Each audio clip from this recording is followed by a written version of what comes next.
Hi, I'm Fawn MacInnis, and I'm a registered social worker.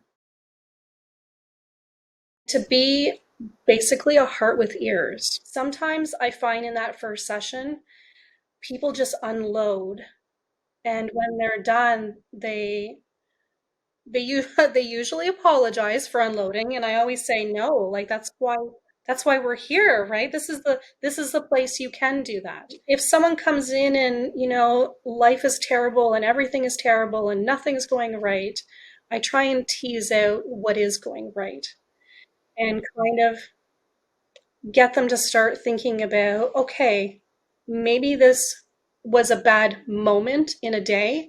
The whole day was not a bad day. I think for some people, if they are not getting anything out of the therapy, they're not ready to do therapy. They might have been thinking about it, maybe thinking that a therapist is going to fix all of their problems, but it doesn't quite work like that. When you come to therapy, it's more about you discovering what your goals are for therapy and you working towards that with a therapist to help you.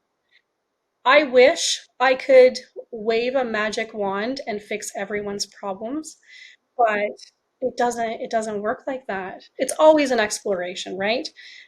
Um, it's not always about following a structure.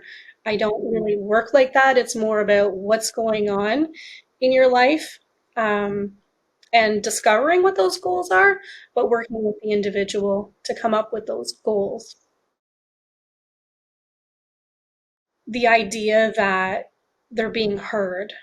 A lot of people will say, like, oh, I talked to my friend about this and they told me to do this, but I didn't want to do that. And I always say, like, it's always great to talk to friends about problems, but they're always going to offer you a solution because they want to see you doing better. Whereas when you come and see me, we're going to try and navigate that solution that you're comfortable with.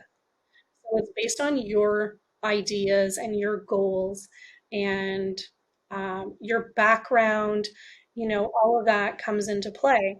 Because it's not about me. It's not about what I want. Um, so I'm hoping that's what they take away from that, is that someone is listening to them.